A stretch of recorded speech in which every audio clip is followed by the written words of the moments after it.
conception, nous vous sommes précieux, merveilleux et glorieux nom de notre Seigneur Jésus-Christ.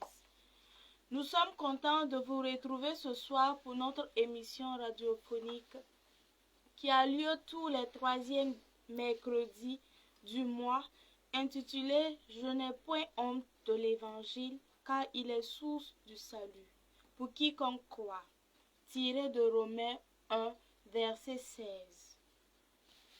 Cette émission vous est présentée par le Buisson Ardent, qui est le renouveau charismatique catholique de l'Université Joseph Kizerbo, relevant de la paroisse universitaire Saint-Albert-le-Grand de la Rotonde.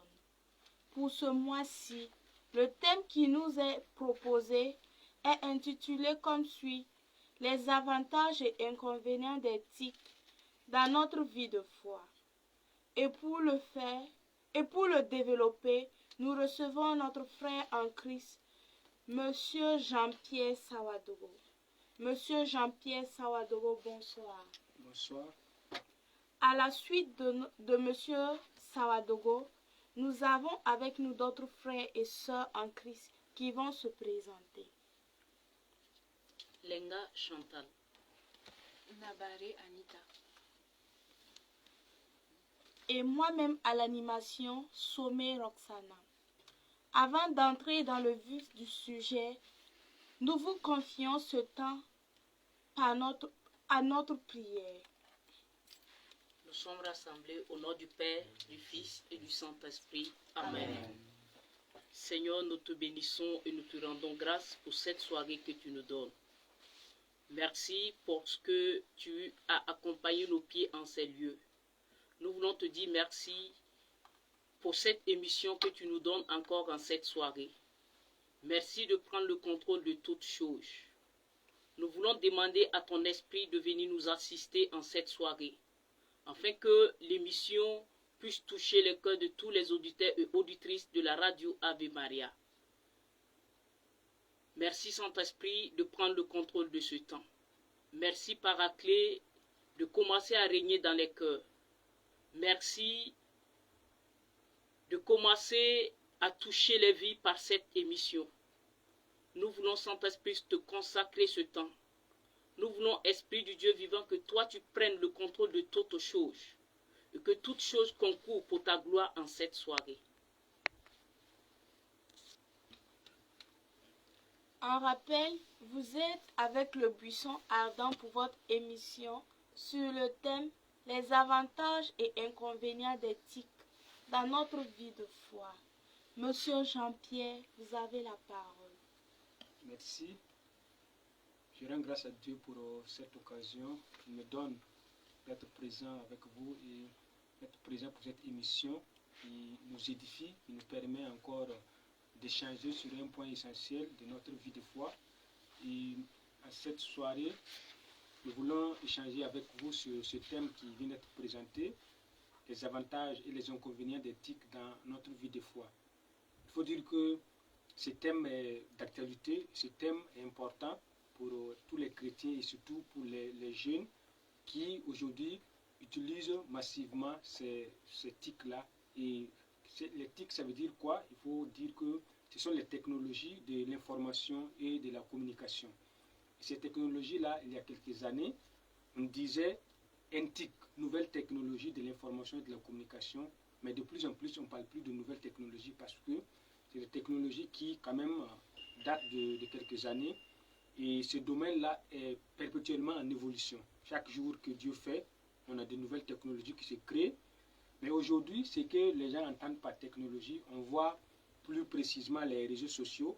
Mais les réseaux sociaux ne sont qu'une infime partie des technologies de l'information et de la communication. Et donc, lorsqu'on parle des technologies, il faut inclure Internet de façon globale.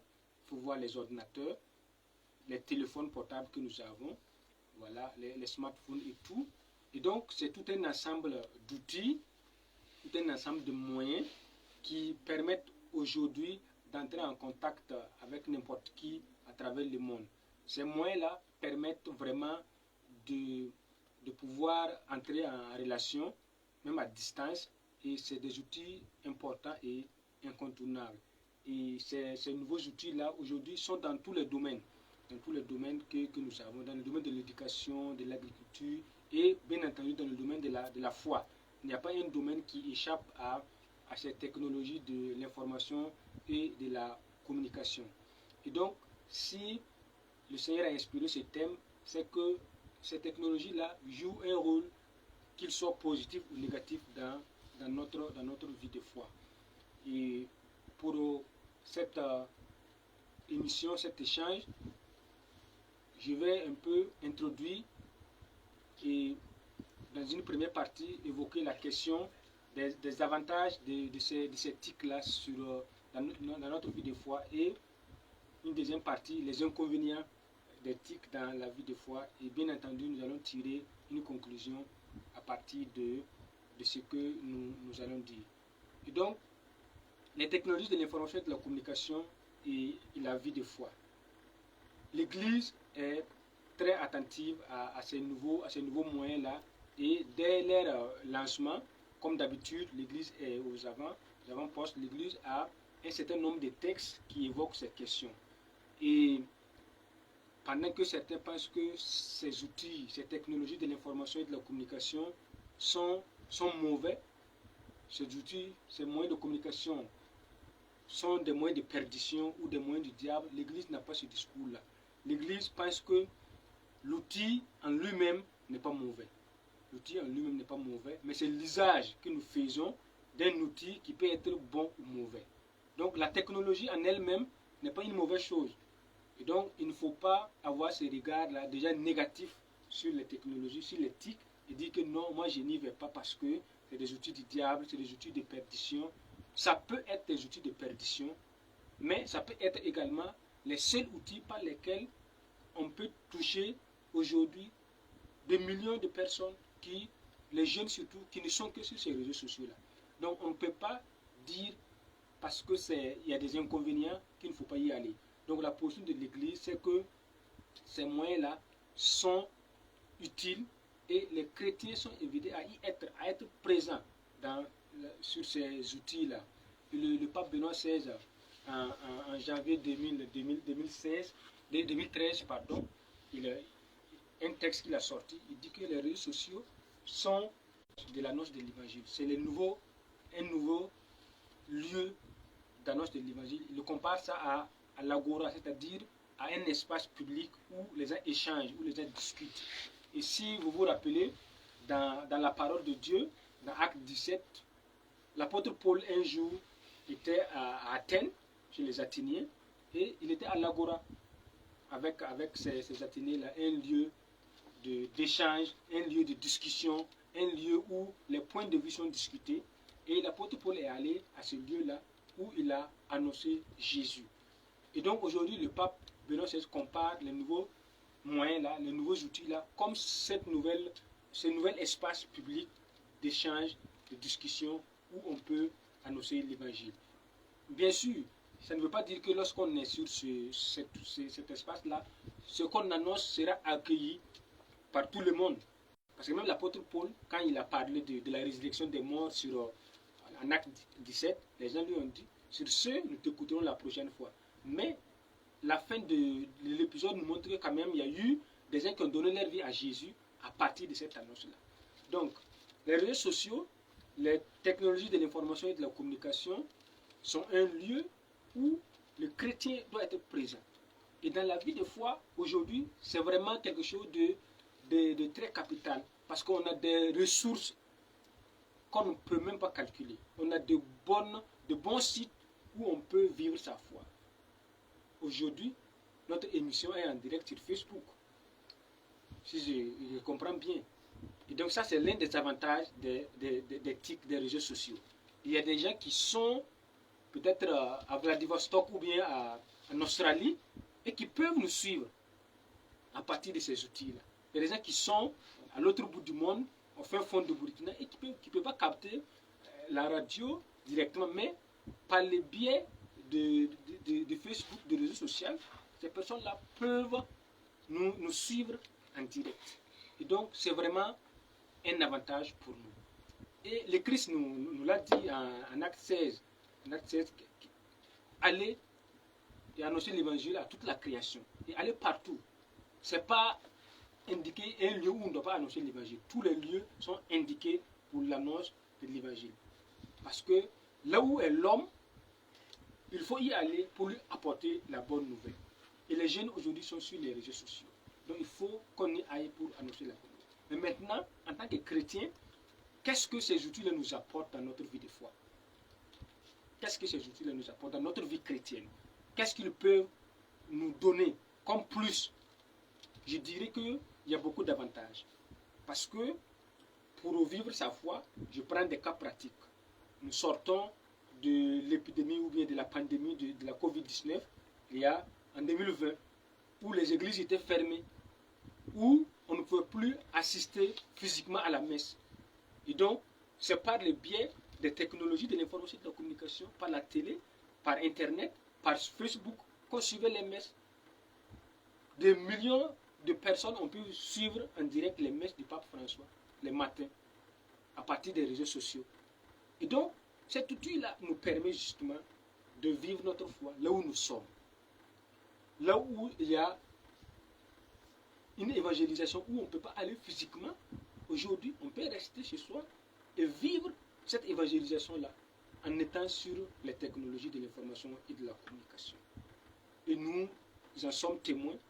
Et vous voyez, au niveau du Buisson Ardent et dans d'autres groupes de prière, aujourd'hui, les directs, c'est une tradition maintenant. Parce que ça permet à ceux qui sont éloignés de nous suivre et d'être en communion, en contact avec nous. Et ce n'est pas seulement les évangélisations. Même de façon individuelle, avant, on pouvait prier pour quelqu'un à travers le téléphone. Mais aujourd'hui, c'est plus facile. Quelqu'un qui est à l'autre bout, on peut rester à Ouaga et prier pour la personne qui se trouve dans une autre province, dans un autre pays, à travers WhatsApp qui est moins cher et qui nous permet de prier, de prendre des temps de prière. Aujourd'hui, des gens organisent des sessions de prière à travers les outils du numérique, à travers Zoom, à travers Teams et autres outils. Et donc, c'est vraiment important pour la vie de foi. Ça nous permet de vivre notre foi d'une manière individuelle, ça permet de vivre notre foi d'une manière communautaire. Et un autre point que je soulignerai, c'est toutes ces ressources documentaires, d'informations et de formations que nous pouvons avoir sur les réseaux sociaux. Il y a tellement d'informations, il y a tellement de sites où on partage gratuitement des informations sur la foi. La vie des saints se trouve aujourd'hui aisément sur les réseaux sociaux. Si on cherche des informations sur Sainte Thérèse de l'Enfant Jésus ou autre, on peut aller sur les réseaux sociaux et les retrouver. Si on cherche les enseignements de l'Église, du pape, sur les réseaux sociaux, on les trouve aujourd'hui. Alors qu'il y a quelques années, il fallait acheter des documents qui ne sont toujours pas présents. Mais aujourd'hui, à moins d'être paresseux ou d'être inculte sur les réseaux sociaux, on a accès à toute forme d'information, de ressources spirituelles pour vivre sa foi. Les enseignements sont numérisés. Ces enseignements-là sont sur les réseaux sociaux et nous y avons accès. Et nous pouvons écouter ces enseignements-là. Que dit ces vidéos par milliers, par millions qui sont sur les réseaux sociaux et qui nous permettent vraiment de nous ressourcer, qui nous permettent de vivre notre foi et de pouvoir aller de l'avant dans notre vie de foi. Donc les avantages, on ne peut pas finir de citer ces avantages-là parce qu'ils sont nombreux, ils sont importants et le chrétien est invité à profiter au maximum de ces avantages-là en vivant sa foi et en rejoignant d'autres personnes. On appelle les réseaux sociaux, c'est un réseau social, c'est un lieu de rencontre. Alors que la foi, c'est cette rencontre-là avec les autres, cette rencontre-là avec Dieu. Et donc là où on peut rencontrer Dieu, là où on peut rencontrer le frère, la soeur, là où on peut entendre la parole de Dieu, il faut y aller. Et un autre exemple qui montre que les réseaux sociaux sont importants pour la vie de foi. Vous voyez, il y a combien de personnes aujourd'hui qui évangélisent à travers ces réseaux sociaux, qui à travers TikTok, qui à travers WhatsApp, qui à travers Facebook propagent l'évangile. Des gens qui ne connaissent pas Jésus ont entendu parler de Jésus sur les réseaux sociaux. J'ai vécu une expérience en 2020 pendant le confinement où des gens qui n'étaient pas proches de l'église, mais parce que ces personnes ont été invitées à vivre une expérience de foi sur les réseaux sociaux, ont donné leur vie à Jésus. Et parce que on se dit, mais ces gens-là, on pense qu'ils sont dans l'institutionnel, ils sont dans les lieux privés, mais ils me rejoignent là où je suis, à travers les réseaux sociaux. J'ai du temps, je passe toute ma journée sur les réseaux sociaux et je vois des gens qui partagent des versets bibliques, qui défilent sur les réseaux sociaux et ça me capte et j'essaye de comprendre. Et à travers ces réseaux sociaux-là, on rejoint l'église institutionnelle, on rejoint la communauté et on donne sa vie à Jésus. Donc, utilisons au maximum ces réseaux sociaux-là.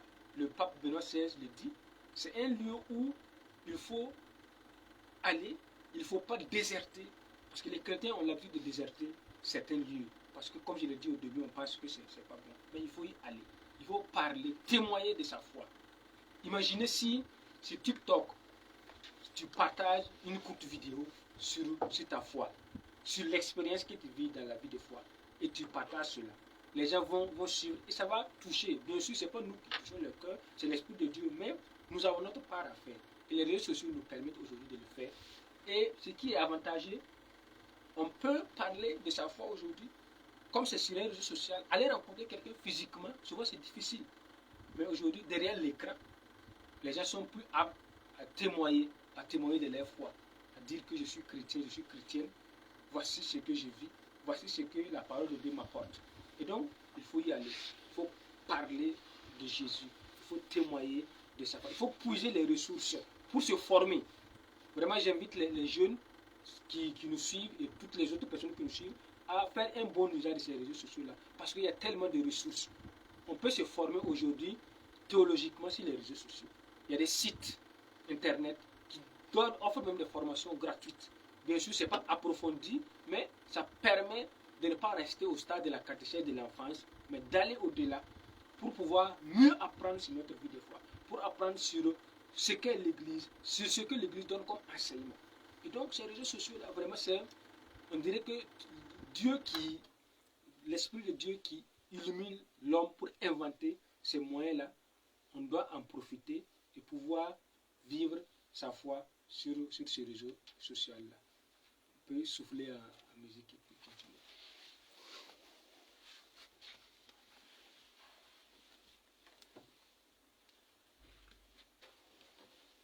Bien-aimés, nous allons chanter la bonté du Seigneur. La bonté du Seigneur vaut mieux que la vie.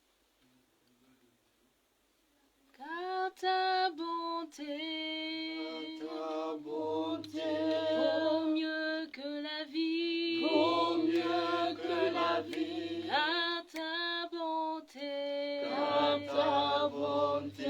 Vaut mieux que la vie. Vaut mieux que la vie. Mes lèvres Célèbre tes louanges, car ta bonté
du Seigneur vaut mieux que la vie, et c'est sa bonté, c'est son amour qui permet à l'homme de pouvoir avoir l'intelligence de développer tous ces outils-là, cette technologie de l'information et de la communication. Ce sont des lieux aujourd'hui où nous pouvons vivre notre foi. Ces outils nous aident à pouvoir rejoindre les autres et vivre notre foi.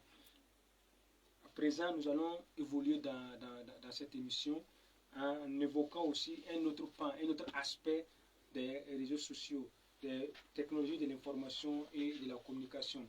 Parce que, je l'ai souligné, ces outils sont importants, peuvent nous aider à vivre notre foi. L'outil en lui-même n'est ni bon ni mauvais. L'outil en lui-même, on peut dire qu'il est neutre. Mais quel usage nous faisons des réseaux sociaux, des technologies de l'information et de la communication? Quel usage nous en faisons? Et c'est l'usage qui détermine maintenant les avantages et les inconvénients de ces outils-là dans notre vie de foi. À présent, on va évoquer donc la deuxième partie, c'est-à-dire les inconvénients que ces outils-là, ces technologies de l'information peuvent avoir sur notre vie de foi. J'invite la sœur Chantal à nous lire un passage de l'Écriture, 1 Corinthiens 6, 12. Tout m'est permis, mais tout ne me convient pas. Tout m'est permis, mais moi, je ne me laisserai asservir par rien. Parole du Seigneur. Nous rendons grâce à Dieu. Donc l'apôtre Paul, qui dans cette première lettre aux Corinthiens, il dit « Tout m'est permis, mais tout ne me convient pas. Moi, je ne me laisserai pas asservir par quoi que ce soit. » C'est la liberté des enfants de Dieu. Donc, tout est permis pour le chrétien. Nous pouvons être sur les réseaux sociaux, nous pouvons et nous devons y être parce que ça peut nous aider à vivre notre foi. Mais quel est notre comportement, notre manière d'utiliser ces réseaux sociaux-là? Il faut le dire, beaucoup de gens, de personnes, de chrétiens ne comprennent pas les enjeux qui sont derrière ces outils du numérique-là.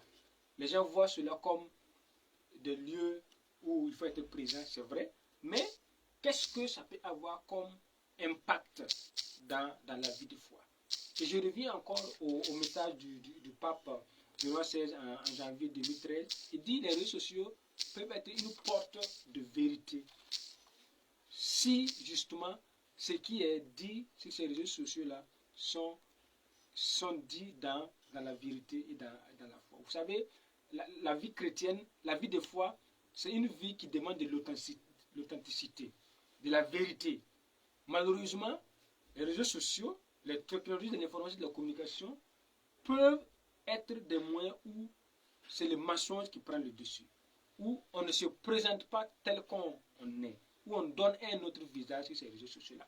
Et le pape François, récemment, il disait qu'il faut bannir la culture du maquillage sur les réseaux sociaux. Tu vois, les gens sont sur les réseaux sociaux, ils sont tout beaux, tout flammes, mais derrière, est-ce que c'est leur vraie identité qui est sur ces réseaux sociaux-là? Et donc, en tant que chrétien, en tant que chrétienne, en tant qu'homme et femme de bonne volonté, ces réseaux sociaux-là, premièrement, il faut le souligner, bouffent beaucoup notre temps. Un point important, sont chronophages. Mine de rien, tu peux passer des heures et des heures sur ces réseaux sociaux-là et tu abandonnes ton travail. Tu abandonnes ta tâche première. Et donc, si on peut, sur ces réseaux sociaux-là, en tant qu'étudiant, je suis à l'université, je dis, je vais prendre 5 minutes de pause, je vais souffler, je vais aller sur TikTok, et tu te retrouves à passer 2 heures de vidéo en vidéo. Ah, il est midi. Tu n'as pas pu bosser parce que ces réseaux sociaux t'ont attiré. Ça, c'est le domaine des études. Le domaine du travail, c'est pareil. Tu dis, je vais souffler 1 minute et tu passes tout ton temps. La nuit, je regarde une dernière vidéo et je me couche. Tu te retrouves à passer 2 heures et tu es surpris qu'il soit 4 heures du matin. Et ça, c'est donc des domaines connexes. Mais la vie de foi, aujourd'hui, si on n'a plus le temps, si on passe tout son temps sur les réseaux sociaux, quel temps nous avons pour prier? Quel temps nous avons pour nous concentrer, pour nous mettre en connexion avec Dieu? Parce que ce que les gens oublient, lorsqu'on est sur ces réseaux sociaux-là, on est généralement dans le virtuel. On n'est pas profond. On est à la surface. Et donc, il est difficile de se concentrer avec tous ces bruits-là. le cardinal Sarah parle de la dictature du bruit. Il parle dans son livre de la force du silence. Mais nous savons que ces réseaux sociaux, ces technologies-là, ce n'est pas le lieu par excellence du silence. C'est le bruit. Nous avons des notifications à chaque instant. Nous avons des notifications à chaque seconde. Et les chercheurs montrent que lorsque on se laisse divertir par une notification, il faut prendre encore beaucoup de temps pour se reconcentrer. Tu es en train de prier, et tic, une notification. Tu ne sais même plus si tu étais dans Je vous salue Marie ou dans notre Père. Il faut prendre du temps pour revenir. Et donc, alors que le Seigneur nous parle généralement dans le silence. Le Seigneur nous parle dans le cœur à cœur, comme l'expérience d'Élie, qui, le Seigneur lui parle dans la brise légère. Et non pas dans l'ouragan, et non pas dans le feu, mais dans la brise légère. Et donc, c'est exactement la même chose pour nous. Le Seigneur veut nous parler. Nous voulons vivre notre foi. Bien sûr, je peux méditer la parole de Dieu à partir de mon portable. Et c'est important.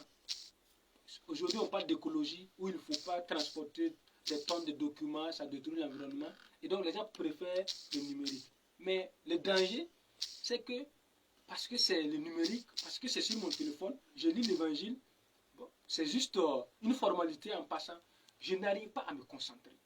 Alors que, si je n'arrive pas à me concentrer, le Seigneur n'atteint pas mon cœur. La parole de Dieu n'atteint pas mon cœur. Je suis dans le virtuel et je suis dans cet espace-là qui ne me permet pas la concentration. Donc le silence est important sur les réseaux sociaux. Alors que c'est un lieu où il n'y a pas assez de silence. Il faut faire du boucan, il faut faire du bruit. Il faut dire de partager, comme on dit aujourd'hui là, il faut appeler les gens à liker. Il faut appeler les gens à aimer.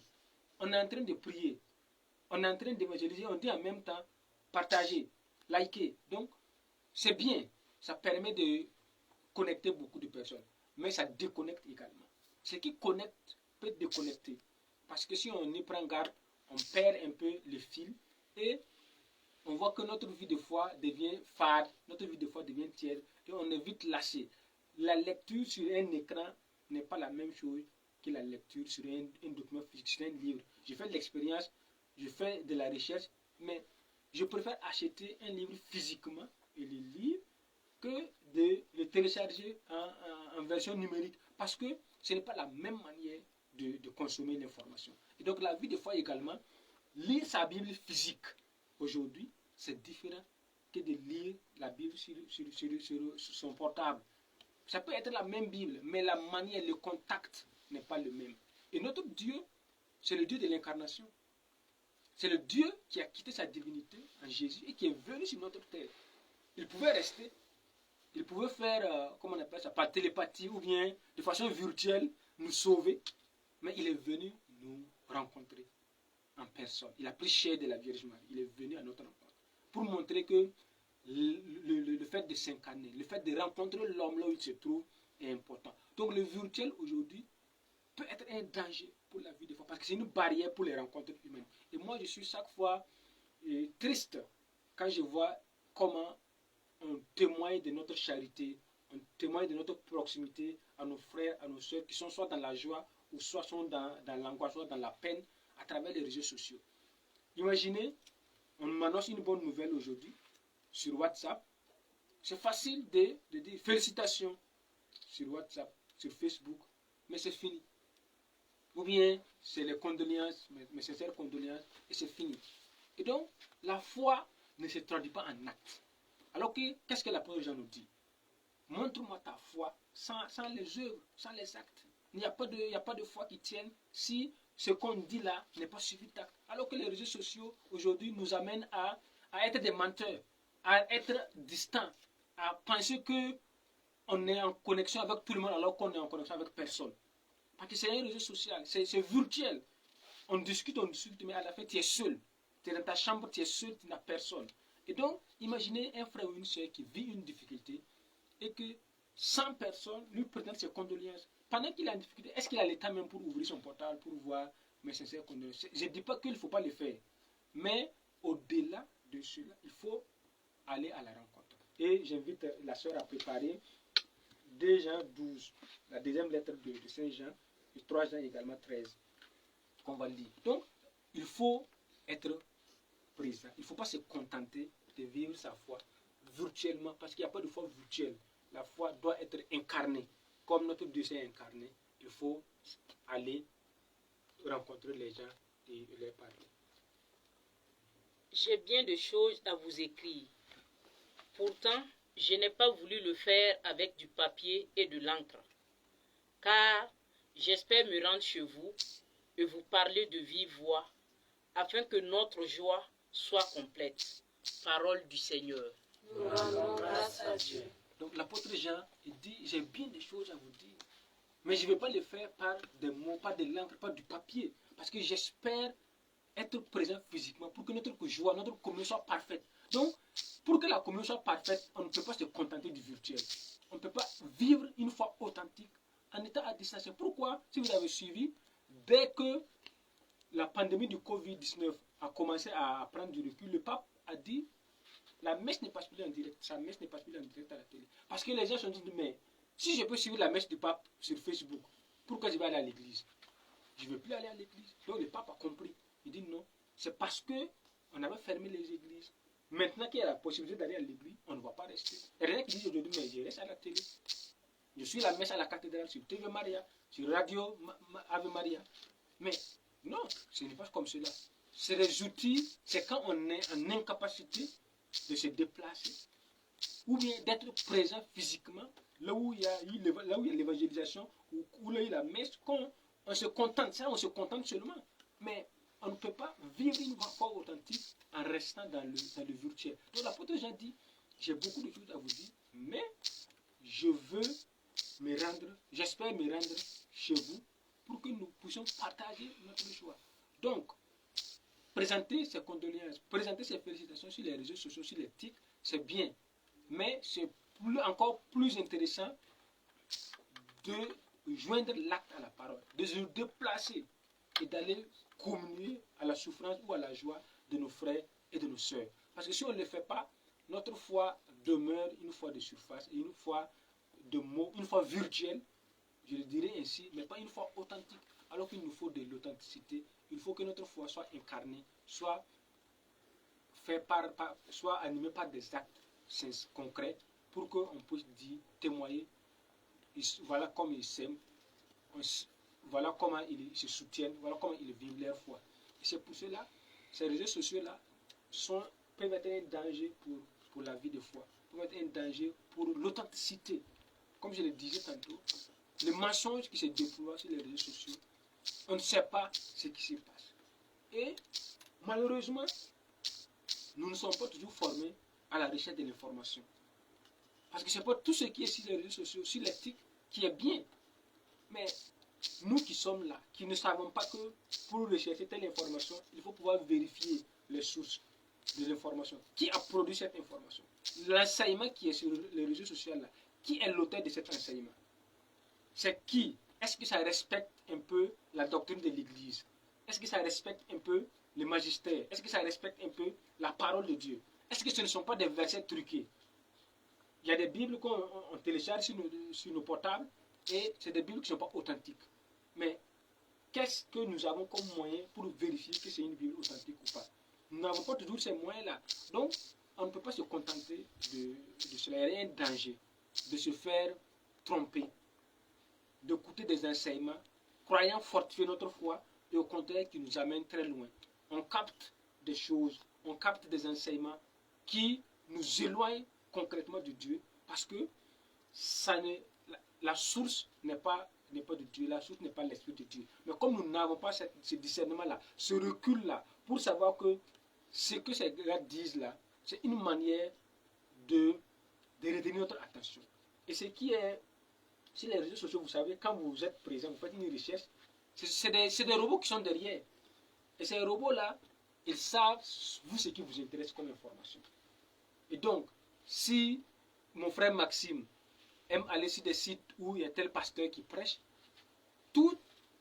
chaque fois que ce pasteur-là va prêcher, on va envoyer l'invitation à Maxime. Donc, tu te retrouves à avoir des informations en fonction de tes centres d'intérêt, en fonction de ta manière de chercher l'information. Et donc, c'est un peu cela le danger. Il faut pouvoir discerner. Il faut savoir faire la part des choses entre le bon grain et l'ivraie. Il ne faut pas rester dans le virtuel, il ne faut pas rester dans l'anonymat de ces réseaux sociaux-là, parce que ça peut nous créer des soucis et nous empêcher de vivre authentiquement notre foi. Et on va encore souffler en musique et venir pour la dernière partie de cette émission. Bien-aimés, nous allons appeler le Saint-Esprit afin qu'il vienne nous disposer davantage. Que tes vives eaux inondent mon âme, que ton Saint-Esprit vienne et prenne le contrôle. Chaque situation qui trouble mes pensées, mes soucis, mes fardeaux, à tes pieds je dépose. Mes soucis, mes fardeaux, à tes pieds je dépose. Ensemble, que tes vives eaux inondent mon âme, que ton Saint-Esprit vienne et prenne le contrôle. Chaque situation qui trouble mes pensées, mes soucis, mes fardeaux, à tes pieds je dépose. Mes soucis, mes fardeaux, à tes pieds je dépose.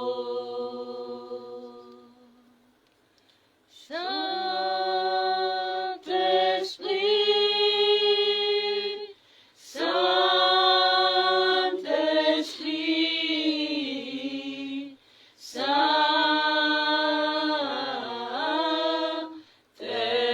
Saint-Esprit, appelons-le. Saint-Esprit,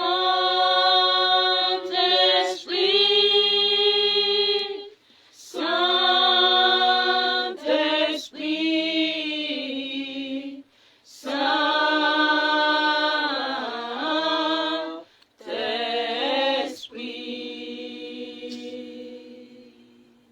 Saint-Esprit, Saint-Esprit,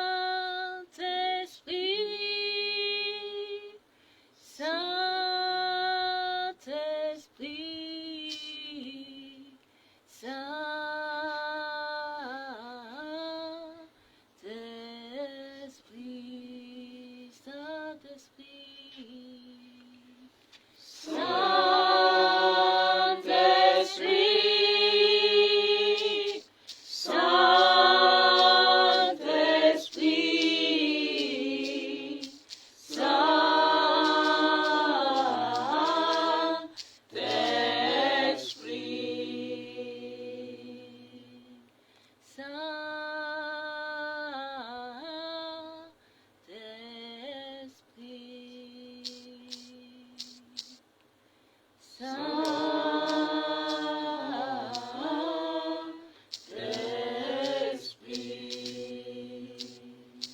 Merci à l'Esprit de Dieu qui vient à notre secours, qui vient au secours de notre faiblesse.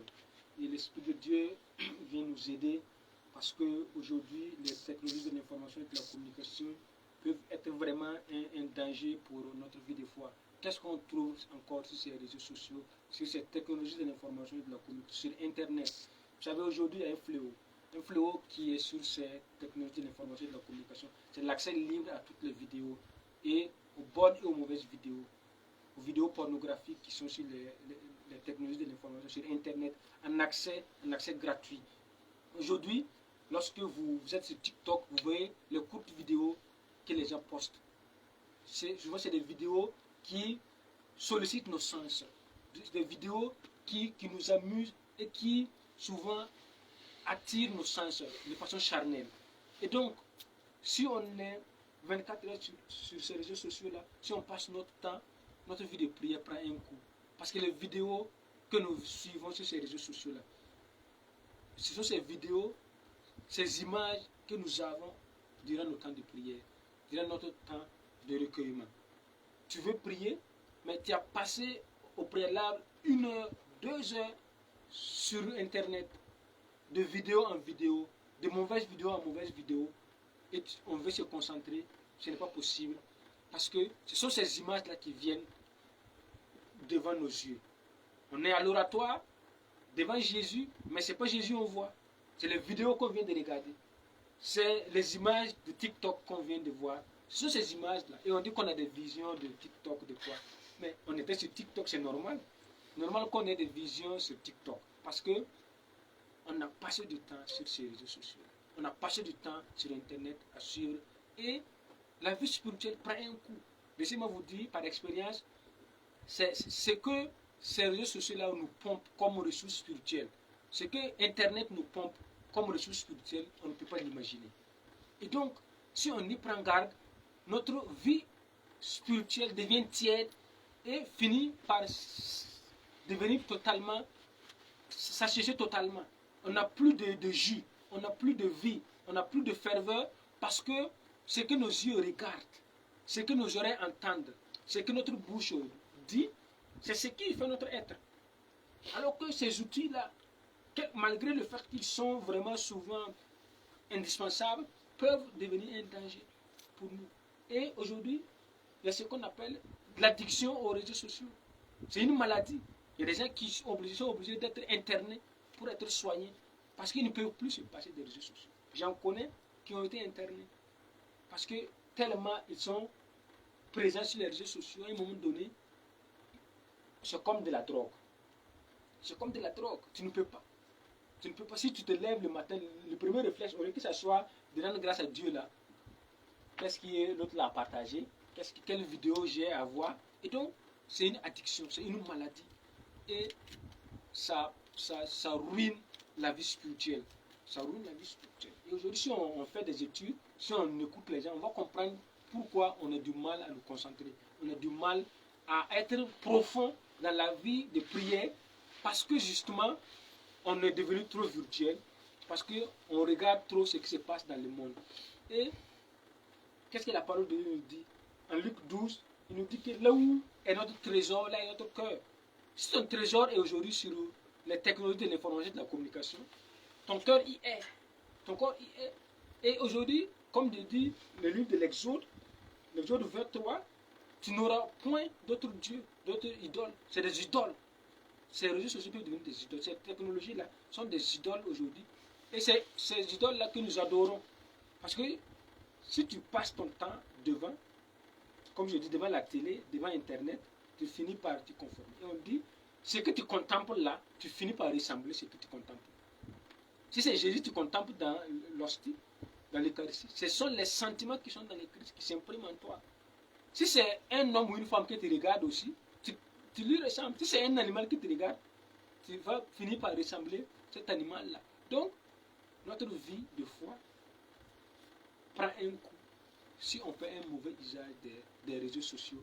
On ne sait plus où aller, on ne se comprend plus et on vit une foi désincarnée, une foi qui n'a pas de racines, une foi qui ne nous porte pas vers les autres, une foi qui ne nous porte pas vers nos frères et nos soeurs, parce qu'on se replie sur soi-même et on ne peut même plus prier individuellement, n'en parlons pas, une prière en famille, parce que tout le monde est sur son téléphone, tout le monde est sur les réseaux sociaux, et c'est ça qui devient notre temps de prière. Voilà. Est-ce que tu as la nouvelle, la dernière actualité? Alors que si on arrivait à éteindre un temps soit peu nos réseaux sociaux, nos technologies de l'information et de la communication, notre vie de foi, notre vie spirituelle allait aller de l'avant.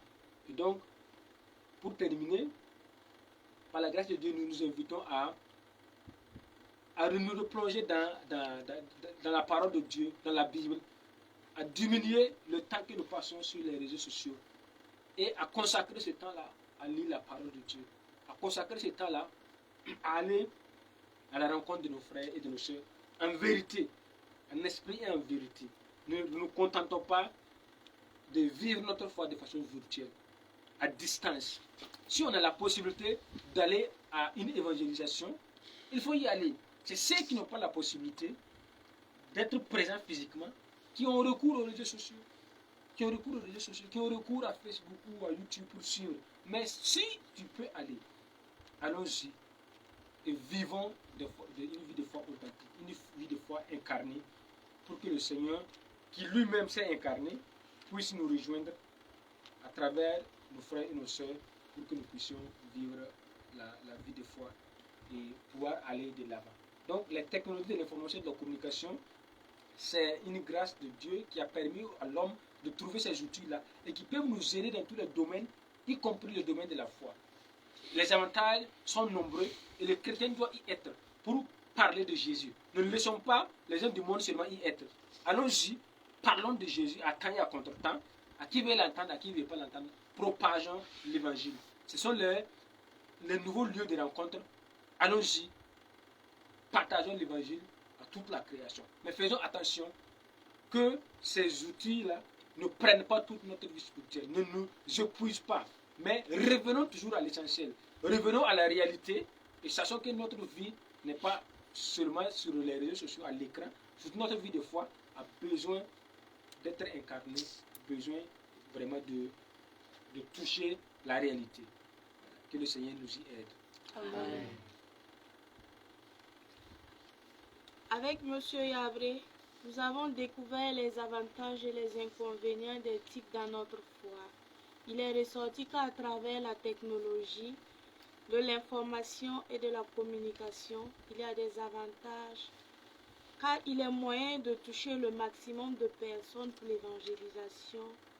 Et il est aussi source de vivre sa foi à travers les messes lorsque nous sommes occupés et permet de communier avec des frères qui sont loin.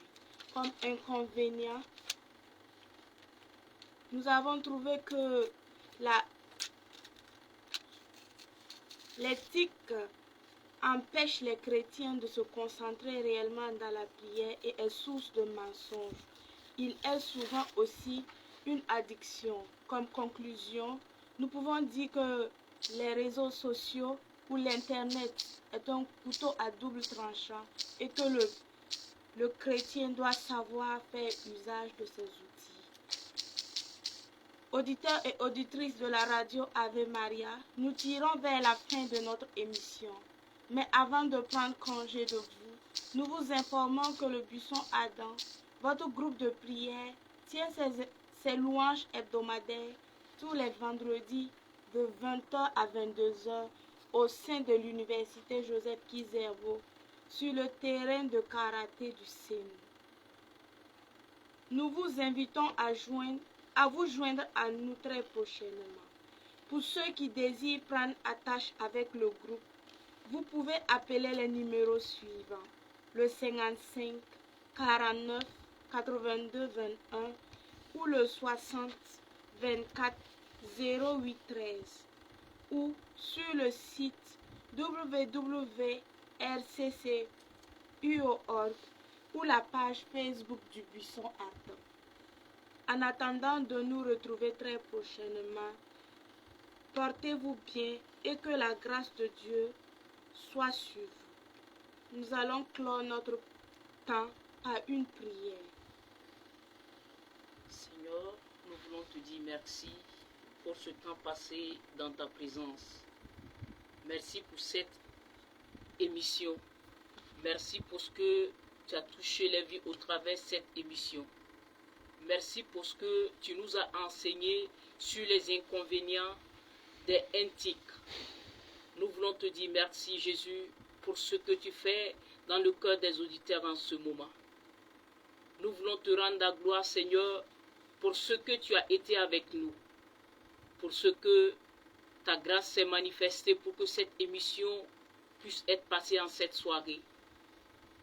Seigneur, nous voulons encore te dire merci pour ce que, au travers de cette émission, pour ce que des vies, Seigneur, seront sauvées, pour ce que ta grâce va se manifester pour donner à chaque chrétien qui suit cette émission en ce moment de pouvoir savoir utiliser utilement les réseaux sociaux et l'Internet pour la gloire de ton nom. Nous voulons demander à ton esprit de passer en ce moment et de toucher nos vies. Nous allons prendre un chant au Saint-Esprit. Esprit de Dieu, fais-le en moi, fais-le encore dans ma vie. Ouvre mes yeux pour voir Jésus assis là-haut sur le trône.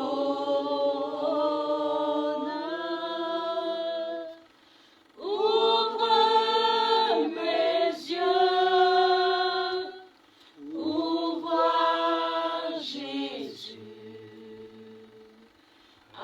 assis là-haut sur le trône. Seigneur, merci. Nous voulons que ton esprit continue de toucher les cœurs, de transformer les cœurs, de nous donner, d'utiliser utilement les réseaux sociaux, l'Internet. Donne-nous la grâce, Seigneur, d'utiliser ces réseaux sociaux pour glorifier ton nom, pour manifester ta gloire. Donne-nous d'être des témoins, Seigneur, sur l'Internet, des témoins de l'Évangile, de toucher nos cœurs, de toucher les cœurs de tous ceux que nous allons trouver, Seigneur, sur l'Internet, par la puissance, Seigneur, de ton esprit. Nous voulons, en ce moment, demander à Marie de régner sur les cœurs, de régner sur nos vies, de nous raccompagner, de veiller sur tous les auditeurs et auditrices de la radio Ave Maria. Je vous salue Marie, Pleine de grâce, le Seigneur est avec vous. Vous êtes bénie entre toutes les femmes, et Jésus, le fruit de vos entrailles, est béni. Sainte Marie, Mère de Dieu, priez pour nous pauvres pécheurs, maintenant et à l'heure de notre mort. Amen. Je vous salue Marie, Pleine de grâce, le Seigneur est avec vous. Vous êtes bénie entre toutes les femmes, et Jésus, le fruit de vos entrailles, est béni. Sainte Marie, Mère de Dieu, priez pour nous pauvres pécheurs, maintenant et à l'heure de notre mort. Amen. je vous salue Marie, Pleine de grâce, le Seigneur est avec vous. Vous êtes bénie entre toutes les femmes, et Jésus, le fruit de vos entrailles, est béni. Sainte Marie, Mère de Dieu, priez pour nous pauvres pécheurs, maintenant et à l'heure de notre mort. Amen. je vous salue Marie, Pleine de grâce, le Seigneur est avec vous. Vous êtes bénie entre toutes les femmes, et Jésus, le fruit de vos entrailles, est béni. Sainte Marie, Mère de Dieu, priez pour nous pauvres pécheurs, maintenant et à l'heure de notre mort. Amen. gloire au Père, au Fils et au Saint-Esprit. Comme il était au commencement, maintenant et toujours, dans les siècles des siècles. Amen. Au nom du Père, du Fils et du Saint-Esprit. Amen. Amen.